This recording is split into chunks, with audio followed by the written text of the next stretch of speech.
Great. Guys, welcome to the Daily Bar again, and well, to my last talk of the week. It's been a long ride. We saved the best. We saved the best till last. I'm going to summon up all of my energy to get us through the next 15 minutes. We can do it together as a team. But I'm absolutely delighted to welcome 2/3, 66.666% of CMP Design from Como, a design trio who've been on the scene for good number of years now, and unfortunately one of their the third member couldn't make it because of another commitment. But we have Michele and we have Anto. Hello. From CMP Design. So pleased to have you here.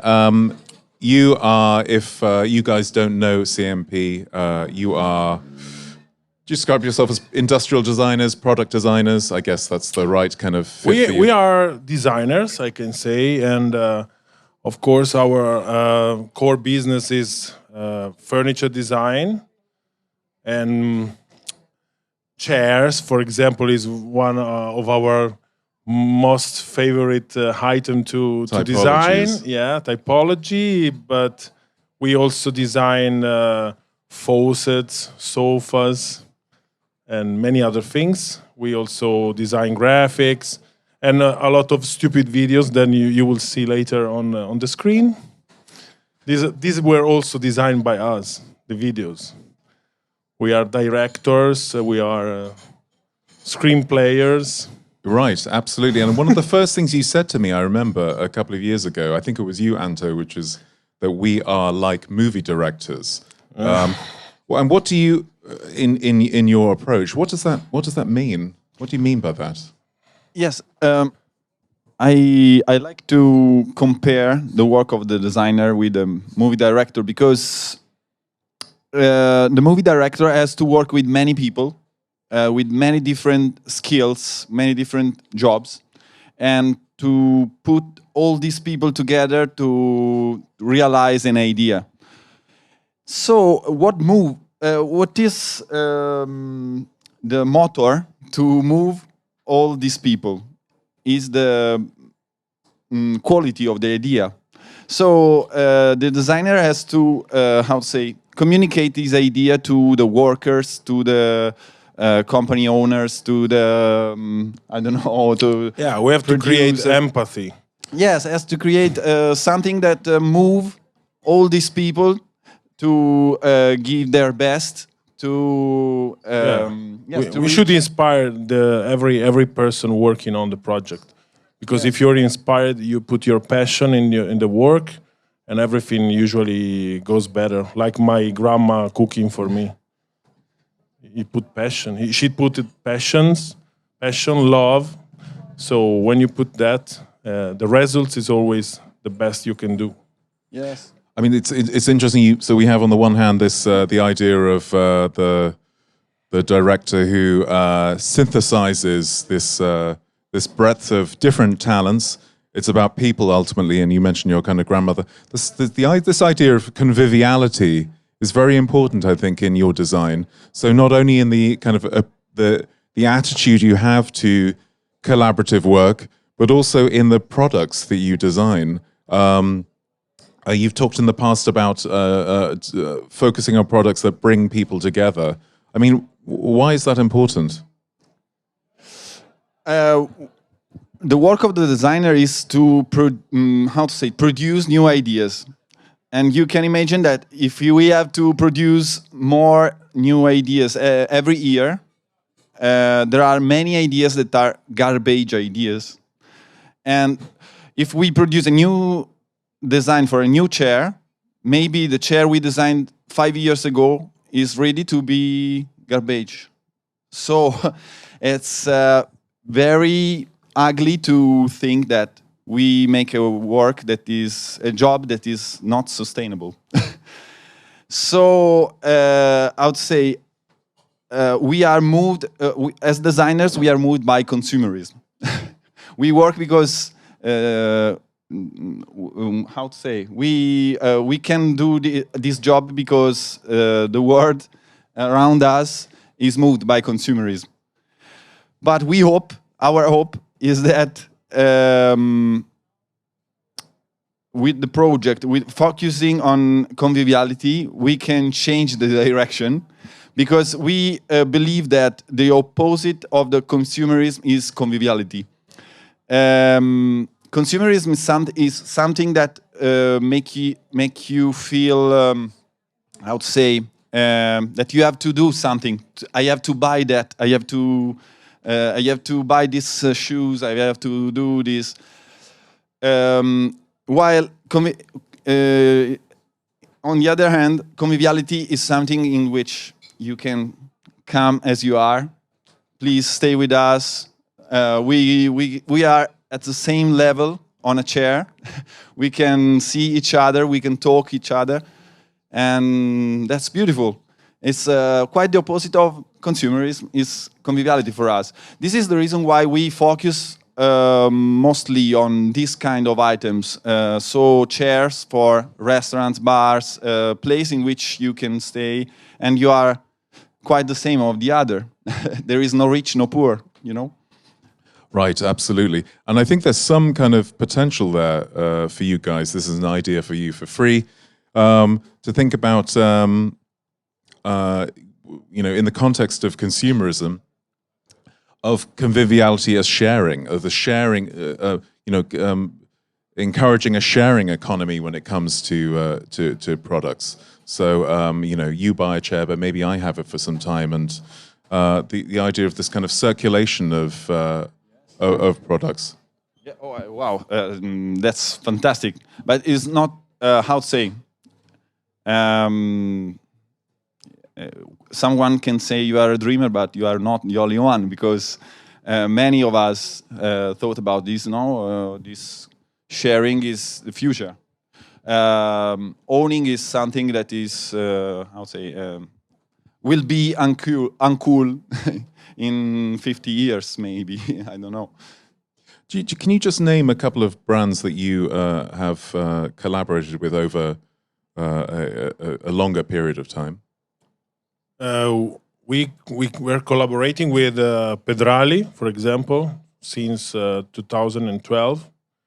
We worked also with Milan Design, for which we design faucets.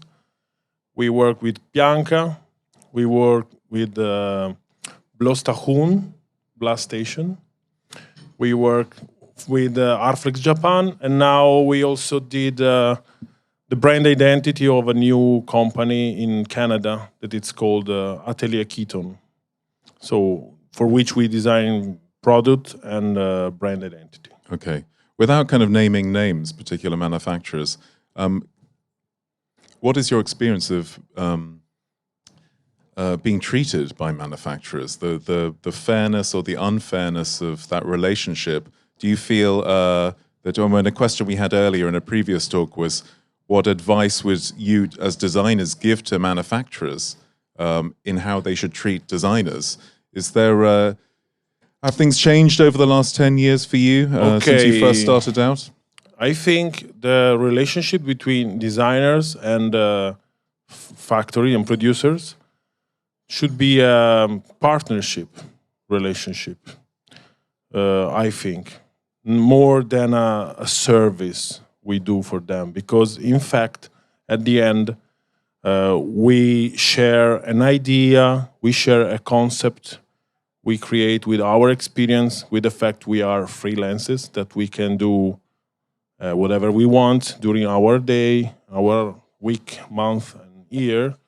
And we usually share a concept, for example, and then we develop together with the company, because we need the company DNA to create a real product, because it's like the mother and the father. So I don't buy a woman to make a child. We do it in a partnership. It's the same thing. And it should be in both the direction. So they have to fall in love. They should fall in love with the concept, as we felt, to make something very nice at the end, to do a nice project and a nice product. So this is, I think, the best way for a relationship between designers and companies, and this is mainly how we usually bring. So we should both put our energy, our thoughts, our passion, and we also have the same. We have to share a mission, for example, the vision and the mission about this new idea we're bringing to the table. And then at the end, most of the designers, we are the economical satisfaction of our work comes with the sales. This we should be very careful to do not think, oh, we're gonna design something that sell. That is maybe the biggest mistake you can do. So we should try not to think about that, but we should try to do something that works, that is useful, that communicates, that is innovative, and the company the same. Because sometimes when you do, design something for me that sells. Most of the time doesn't sell nothing, because it's based on the past. And the past, it means that somebody else already did it, and the market is not needing, and the consumer doesn't need this new design that is not new. Right. That's a great point. It's a whole other conversation, risk-taking in these days in the design industry. Speaking of the past, I just want to touch on, the audience here have seen some fantastic images of your work and your promotional material in which you star, but also photographs from of everyday kind of Italian life, popular culture from the 1950s and 60s. What is the relevance there for you? Okay, is a cultural background, is a inspiration. We play also with our images. For example, we do sometimes reverse inspiration, or so it's about a cultural background that we share, and comes from the cinema, from music, from art. We like to play with words. Also, so the name of the products, the titles of our project are always some games with words. Irony. So significance mixing. This is the way we design. The design is something that mix together ideas from different fields, okay, in this sense, this chair, Osaka, has the shape of an ideogram, that means wood. So, but it's a coincidence.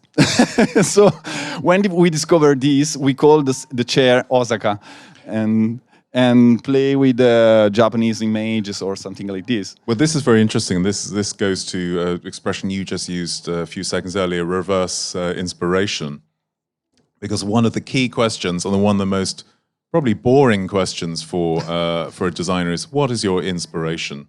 I think another one for you guys is who does what within the team. I just want to ask you maybe one last question about conviviality. Going back to conviviality, and you as I would say friends. I mean, I've spent time with you in the past. I would say there's a friendship there. Does friendship get in the way of creativity? Can friendship be the enemy sometimes of creativity? Enemy, I don't know. But I think sometimes for sure helps creativity. I don't think it could be an enemy, friendship. Yeah, how to say, the difficult at the beginning is that when you put an idea on the table and someone said, I don't like this. Okay, you can imagine that this is something that he is telling to you. I don't like you. Not the idea, but you. Okay, so friendship help to understand that all the others of the team are working for the best goal. Yes, the realization of the project, of the idea. They are not, against you.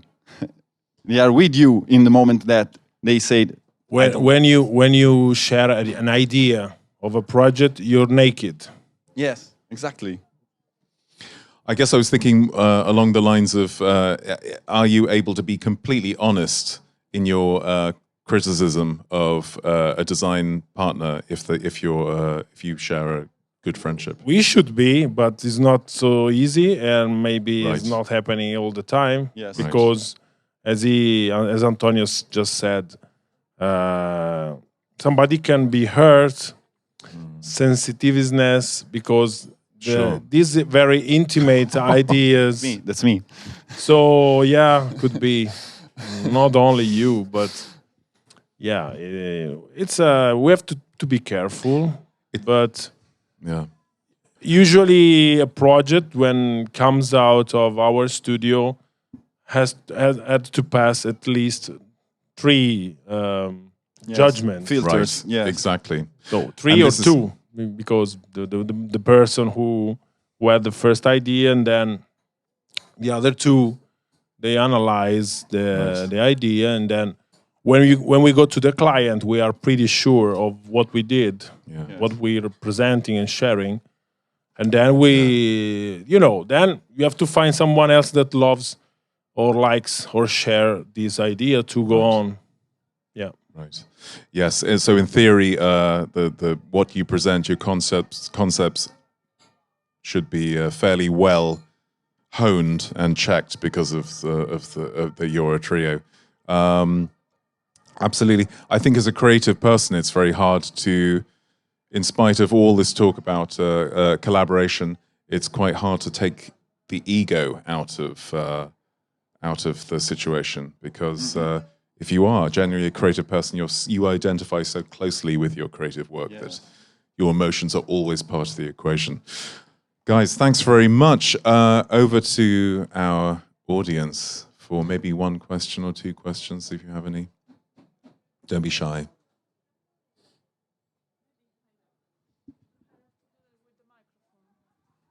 Okay, sorry, I'm not used to the microphone. So I was wondering, how did the concept of conviviality changed due to the pandemic? Because before we were used to be in conviviality in certain ways. Yes. Then we had this stop, and then we changed a lot. So how did you express that in your designs? Yes. We think that in the pandemic we understand more that one of the